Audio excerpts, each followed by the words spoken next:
Hello students. पिछले video में हमने बायोस्टैट्स की डेफिनेशंस पढ़ी थी, उसका सिग्निफिकेंस पढ़ा था, उसका स्कोप हमने पढ़ा था। आज मैं आप लोगों को बायोस्टैट्स के फंक्शंस जो हैं वो बताऊंगी किस तरह के होते हैं, और concept of descriptive and inferential statistics के बारे में मैं आप लोगों को बताऊंगी। ठीक है। नाउ सबसे पहले मैं आप लोगों को बताती हूँ फंक्शंस क्या है बायोस्टैट्स के। तो सबसे पहला फंक्शन है तथ्यों को निश्चित संख्या में प्रकट करना, to express datas in exact number में उनको बताना। तो बायोस्टैट्स में जो विभिन्न डाटाज को हम कलेक्ट करते हैं उनको हम संख्यात्मक रूप में बताते हैं। फॉर एग्जांपल जैसे कि प्राणियों का आयु है, भार है, उनका पॉपुलेशन डेंसिटी कितनी है, एंड कई ऐसे जो गुणात्मक लक्षण होते हैं इनके बारे में हम बताते हैं। जैसे कुछ लक्षण ऐसे होते हैं जैसे कि व्यक्ति की ईमानदारी है, बुद्धिमत्ता है, निर्णय है, इनको मैं संख्यात्मक रूप में नहीं बता पाते हैं, इनको हम गुणात्मक रूप में हम बताते हैं। लेकिन जब हम इनको संख्या के रूप में बताते हैं, संख्या के रूप में कि 10 बुद्धिमान व्यक्ति हैं तो या उसकी बुद्धिमत्ता 50% है, तो हम संख्यात्मक में भी बता सकते हैं।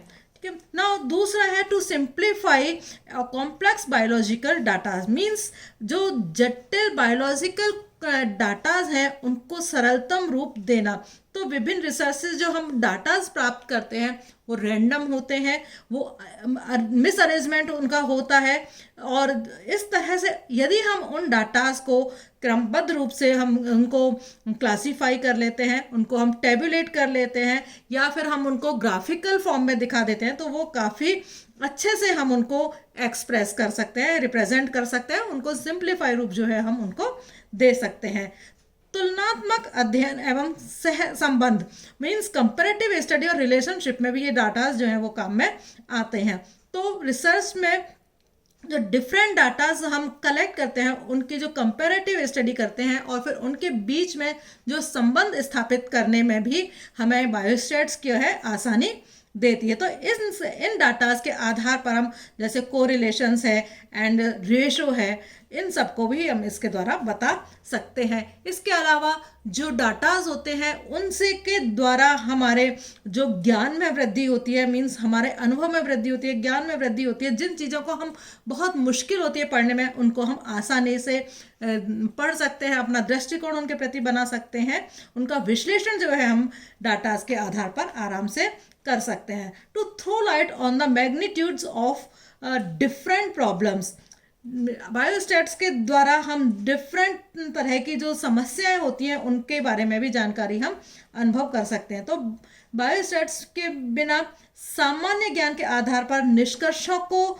निकाला जा सकता है, लेकिन ये निष्कर्ष जो निकालते हैं वो उनकी सत्यता पर कितने खरे उतरेंगे इस संबंध में कहना कुछ भी कठिन होता है। तो बायोस्टैट्स के द्वारा हम जो ह्यूमन एरर होती है, जो प्रेक्षण त्रुटि होती है, उनको भी हम सही करके उनके निष्कर्षों को हम सही निकाल सकते हैं। Analysis and forecast of the present datas, means जो डाटाज हमें मिले हैं उन डाटाज के आधार पर उन डाटाज को एनालाइज करके हम उनका फोरकास्ट भी कर सकते हैं, मीन्स उनका पूर्वानुमान लगा सकते हैं और उनके बारे में हम अनुमान भी लगा सकते हैं।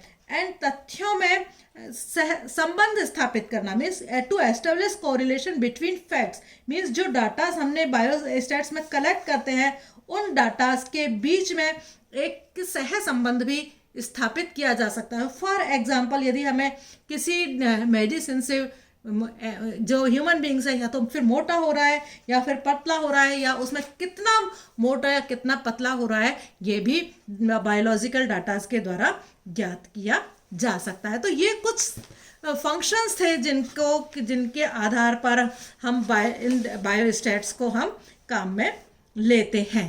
कि नाउ अब हम पढ़ रहे हैं कि बायोस्टैट्स की जो डेफिनेशन है और बायोस्टैट्स के जो कार्य हैं उनके आधार पर बायोस्टैट्स को दो सब सीरीज में बांटा जा सकता है। कौन कौन सी? एक तो डिस्क्रिप्टिव सीरीज और दूसरी है इन्फ्रेंशियल डिस्क्रिप्टिव स्टैटिस्टिक्स और दूसरा है इन्फ्लुएंशियल स्टैटिस्टिक्स। डिस्क्रिप्टिव सीरीज में स्टैटिस्टिक्स में क्या है कि डिस्क्रिप्टिव स्टैटिस्टिक्स में वैज्ञानिक अध्ययन एवं प्रेक्षणों से जो प्राप्त आंकड़े होते हैं उनको हम क्लासिफिकेशन, टेबुलेशन, डॉट प्रेजेंटेशन या ग्राफिकल प्रेजेंटेशन से से उनको बता सकते हैं। मीन्स उनको जो हम दिखा सकते हैं कि जो भी डाटाज मिले हैं उनको क्लासीफाई कर दो, टेबुलेट कर दो, मीन्स बहुत इजी वे में हम उनको दिखा सकते हैं। लेकिन इन डाटाज के आधार पर इस तरह से उनको क्लासीफाइड करके, टेबुलेट करके या ग्राफिकल प्रेजेंटेशन करके हम उनके द्वारा कोई एक निश्चित निष्कर्ष नहीं निकाल सकते हैं। केवल हम उनको एनालाइज कर सकते हैं और उनको एक्सप्रेस कर सकते हैं। इन्फ्लुएंशियल स्टैटिस्टिक्स में जो विभिन्न ऑब्जर्वेशंस और डाटास के आधार पर विश्लेषण करके फिर उनका रिजल्ट जो है निकाला जाता है। तो इसको इन्फ्लुएंशियल स्टैटिस्टिक्स को इसीलिए ही सैम्पलिंग स्टैटिस्टिक्स के नाम से भी जाना जाता है। तो इन्फ्लुएंशियल स्टैटिस्टिक्स और डिस्क्रिप्टिव स्टैटिस्टिक्स और इन्फ्लुएंशियल स्टैटिस्टिक्स में बेसिक डिफरेंस क्या हो गया?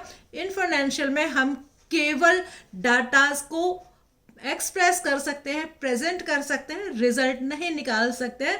लेकिन इन्फ्लुएंशियल जो विधि स्टैटिस्टिक्स है उसमें हम डाटाज का रिजल्ट जो है मींस वो निष्कर्ष जो है वो हम उसको निकाल सकते हैं कि नाउ जो इस आधार पर जब हम कोई भी काम रिसर्च करते हैं तो सबसे पहले हम डाटाज जो है कलेक्ट करते हैं। तो डाटाज का रिसर्च की दुनिया में बहुत अधिक महत्व होता है, बायोलॉजी की दुनिया में बहुत अधिक महत्व होता है। नाउ जो डाटाज हैं उनको हम दो तरीके से कलेक्ट कर सकते हैं, या डाटाज जो है वो दो तरीके के होते हैं। कौन कौन से?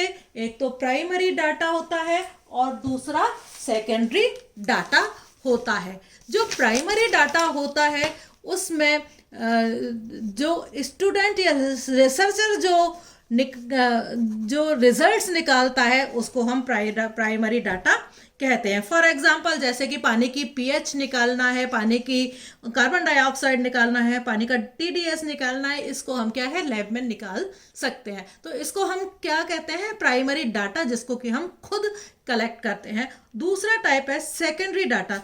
सेकेंडरी डाटा वो डाटाज होते हैं जिनको कि स्टूडेंट या रिसर्चर या तो न्यूज़पेपर से लेते हैं या फिर शोध पत्रिकाओं से लेते हैं या फिर अखबार से या किताब से या जर्नल से, कहीं से भी कलेक्ट करते हैं। मीन्स उनका सोर्स जो है दूसरा होता है, उसको हम सेकेंडरी डाटा उसको हम कहते हैं। सेकेंडरी डाटा उसको हम कहते हैं। नाउ इन डाटाज की जो एक्यूरेसी है एंड जो उनका प्रिसीजन है वो भी हमें ध्यान में रखना पड़ता है।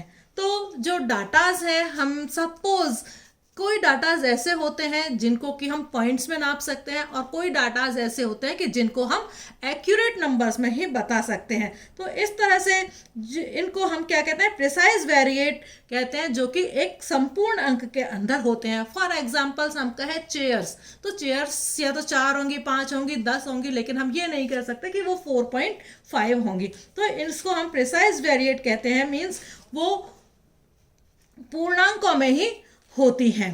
ठीक है, तो लेकिन कुछ चीज़ों को हम कह सकते हैं, फॉर एग्जांपल हम स्टूडेंट्स की लंबाई नापते हैं, तो लंबाई जो है या वेट नापते हैं, तो लंबाई 14.5 या 40.5 कुछ भी हो सकती है। मीन्स लंबाई जो है वो पॉइंट्स में भी हो सकती है, वेट है वो पॉइंट्स में भी हो सकता है। तो इस तरह से कुछ में हम एक्यूरेट हमें लेने पड़ते हैं नंबर, लेकिन कुछ में हम उनको उसमें पॉइंट्स में भी या दशमलव में भी हम उन चीज़ों को नाप सकते हैं।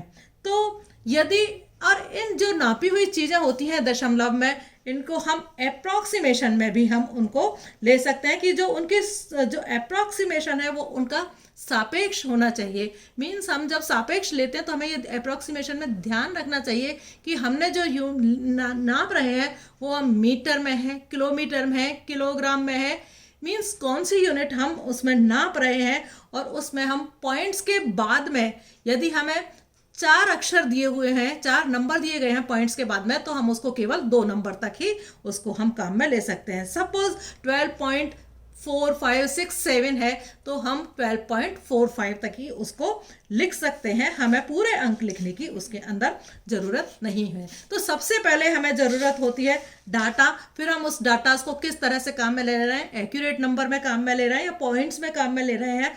फिर हम उसकी जो पॉइंट्स हैं तो एक्यूरेसी कितनी है, अप्रॉक्सीमेट हम उसको कितना ले रहे हैं। दूसरी फिर चीज़ आती है इसमें सैम्पलिंग। सैम्पलिंग क्या होती है कि प्रत्येक विद्यार्थी का भार एक इंडिविजुअल ऑब्जर्वेशन होता है।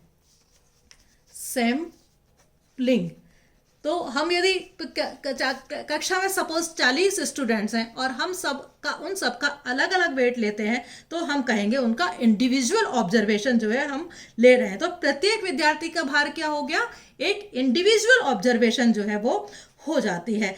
लेकिन ये सब 40 विद्यार्थियों का भार मिल करके क्या बनाएंगे, सैंपल ऑफ ऑब्जर्वेशन बना देते हैं कि वो हमने कितना सैंपल कितना लिया है, एक, जो कि एक क्लास का है जिसमें कि 40 विद्यार्थी हैं। तो इसको हम क्या कहते हैं, सैंपल ऑफ ऑब्जर्वेशन जो है इसको हम कहते हैं। तो जो सैंपल है वो पॉपुलेशन का एक प्रेक्षित पार्ट होता है। पॉपुलेशन क्या होती है, फिर सभी प्रतिदर्श मिल करके एक पॉपुलेशन को निरूपित करते हैं। ठीक है, सभी प्रतिदर्श मीन्स सैंपल मिलकर के एक पॉपुलेशन को बनाते हैं। और वैसे पॉपुलेशन की क्या डेफिनेशन होती है, एक स्पीशीज के सभी इंडिविजुअल्स जो कि एक समय पर एक ही क्षेत्र में पाए जाते हैं उनको पॉपुलेशन कहते हैं। तो यहाँ पर हम जैसे नंबर ऑफ क्लास 40 बच्चों का एग्जाम्पल ले रहे थे सैम्पलिंग में, तो हम सपोज पूरा कॉलेज है और कॉलेज के अंदर 4000 बच्चे हैं, हर एक रूम में 40-40 बच्चे बैठे हुए हैं, तो ये तो हो जाएगी कॉलेज की पॉपुलेशन। और हम एक क्लास के बारे में बात करेंगे तो उसको हम कहेंगे सैम्पलिंग। तो difference there is sampling and population. Population पूरे कॉलेज के जो विद्यार्थी हो जाते हैं उनको हम क्या कहेंगे, पॉपुलेशन। और हम केवल एक क्लास के बच्चों को नापते हैं तो उसको हम क्या कहते हैं, सैम्पलिंग एरिया हम उसको हम कहते हैं, जिसको कि हम अपनी मनमर्जी से चुन सकते हैं। नाउ नेक्स्ट जो पॉइंट्स आता है वो है वेरिएबल्स। वेरिएबल्स मींस वेरिएबल्स किसको कहते हैं, ऐसे गुण जिनको कि हम संख्यात्मक रूप दे देते हैं या जिनको हम संख्या में नापते हैं उनको हम क्या कहते हैं, वेरिएबल्स कहते हैं। वे विशेषताएं या गुण जिन्हें हम संख्या के रूप में व्यक्त करते हैं उन्हें वेरिएबल्स हम कहते हैं। तो समांकों की विशेषताओं को जहाँ तक संभव होता है हम उनको संख्यात्मक रूप देने की कोशिश करते हैं। तो वेरिएबल्स फिर कितनी तरह के होते हैं, वेरिएबल्स जो है वो 4 तरह के हो सकते हैं। मेजरमेंट वेरिएबल्स जिनमें कि 2 तरह के आते हैं, कंटिन्यूअस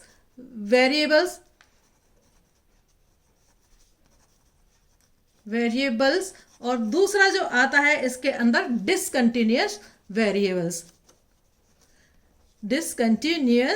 वेरिएबल्स। ये किस में आते हैं, मेजरमेंट्स वेरिएबल्स के अंदर आता है। दूसरी तरह के वेरिएबल्स हैं रैंक्ड और ऑर्डर्ड वेरिएबल्स, तीसरे हैं नॉमिनल वेरिएबल्स और चौथे हैं डिराइव्ड और कंप्यूटेड वेरिएबल्स। मींस यदि संख्या देखी जाए तो 6 तरह के वेरिएबल्स जो हैं वो हो जाते हैं। तो मापन वेरिएबल्स या मेजरमेंट्स वेरिएबल्स वे वेरिएबल्स हैं जिनको कि हम संख्या के रूप में व्यक्त कर सकते हैं। और इनको संख्या के रूप में व्यक्त करने का 2 तरीका है, या तो हम उनको कंटिन्यूअस वेरिएबल्स के रूप में लें या फिर हम उनको डिसकंटिन्यूअस वेरिएबल्स के रूप में लें। नाउ कंटिन्यूअस वेरिएबल्स क्या होते हैं, कंटिन्यूअस वेरिएबल्स का मतलब है 2 स्थिर बिंदुओं के मध्य मानों की इनफाइनाइट कल्पित संख्याओं को हम कंटिन्यूस वेरिएबल्स कहते हैं। फॉर एग्जाम्पल हमने यहाँ पर लिया है कंटिन्यूस वेरिएबल्स 5 to 10 कि इनके बीच में जो मध्यमान हो सकते हैं वो कितने हो सकते हैं। तो आप देखेंगे कि इनके मध्यमान असीमित हो सकते हैं, अनंत हो सकते हैं, क्योंकि हम इनको पॉइंट्स में भी ले सकते हैं। तो सपोज 5 है, 5.1, 5.01, 5.02, 5. तो इसी तरह से 6.1, 6.2, 7.1, 7.2, 7.7, मतलब हजारों वेरिएबल्स इसको हो सकते हैं। तो मीन्स इस तरह के वेरिएबल्स को जिनको कि हम दशमलव में भी नापते हैं, इनको हम क्या कहते हैं?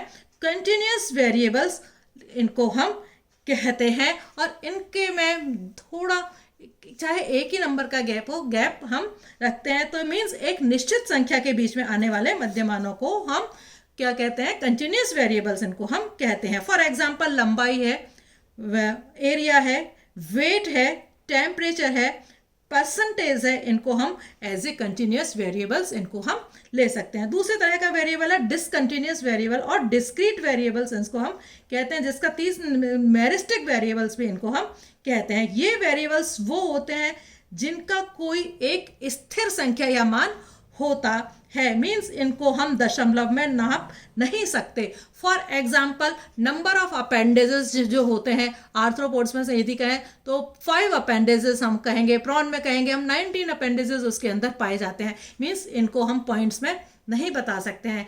बाग में फूलों की संख्या हम पॉइंट्स में नहीं बता सकते हैं। कुर्सी, टेबल, चेयर्स, ये सब क्या है, हम इनको पॉइंट्स में नहीं बता सकते, बल्कि उनकी एक निश्चित स्थिर संख्या होती है। तो इस तरह के वेरिएबल्स को हम क्या कहते हैं? जिनकी एक निश्चित संख्या होती है, जिनको कि हम दशमलव में नहीं नापते हैं, उनको हम डिस्क्रीट वेरिएबल्स उनको हम कहते हैं। नाउ थर्ड वन है रैंक्ड और ऑर्डर्ड वेरिएबल्स। मींस कुछ वेरिएबल्स जो ऐसे होते हैं जिनको मापा नहीं जा सकता, लेकिन उनके मैग्नीट्यूड के आधार पर उनको ऑर्डर्ड या रैंक्ड किया जा सकता है। मैग्नीट्यूड मीन्स सपोज प्यूपास का इमरजेंस है, सपोज 10 प्यूपास का इमरजेंस एक साथ हुआ है, तो हम ये नहीं पता लगा सकते कि पहला कौन सा था, लास्ट कौन सा था, लेकिन हम उनका मैग्नीट्यूड नाप करके उनको हम रैंक्ड या ऑर्डर्ड उनको हम कर सकते हैं। नेक्स्ट है nominal variables. Nominal variables means ऐसे वेरिएबल्स को एट्रीब्यूट्स भी कहते हैं।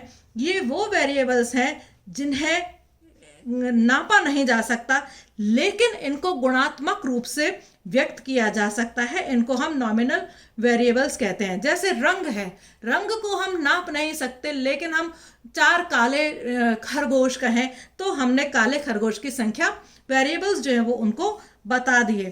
तो इसी तरह से फॉर एग्जांपल ब्लैक जो है वो 6 हैं, अगूटी 3 हैं, ग्रे 41 है। तो इनको हम इनके जो फ्रीक्वेंसी होती है उसके आधार पर बता सकते हैं, लेकिन इनके जो रंग है उसके आधार पर हम इनको नहीं बता सकते। नेक्स्ट डिराइव्ड और कंप्यूटेड वेरिएबल्स। और डिराइव्ड ऑफ कंप्यूटेड वेरिएबल्स में एक इम्पोर्टेंट परिवर्तियों का ये ग्रुप होता है। मींस इसमें हमें कम से कम 2 तरह के परिवर्ती चाहिए होते हैं। तो जिनके फॉर एग्जांपल जैसे कि रेशो में हमेशा हमें 2 वेरिएबल्स या 2 परिवर्ती चाहिए होते हैं, तभी हम किसी चीज़ का रेशो निकाल सकते हैं। इंडेक्स जो है, इंडेक्स नंबर है, उसमें भी हमें कम से कम 2 रेशो चाहिए। कंसंट्रेशन यदि नापनी है तो कम से कम 2 वेरिएबल्स हमें चाहिए। एंड परसेंटेज यदि हमें नापनी हो तो कम से कम 2 परिवर्ती जो हैं हमें चाहिए। कंप्यूटेड वेरिएबल्स जो हैं हमें कम से कम 2 कंप्यूटेड वेरिएबल्स जो है हमको चाहिए होते हैं। तो इस तरह के वेरिएबल्स जिसमें हमें कम से कम 2 डिराइव्ड और कंप्यूटेड वेरिएबल्स चाहिए होते हैं, उसको हम कहते हैं डिराइव्ड और कंप्यूटेड वेरिएबल्स, इसको हम कहते हैं। For example percentage, ratio, concentration, index number etcetera. Thank you.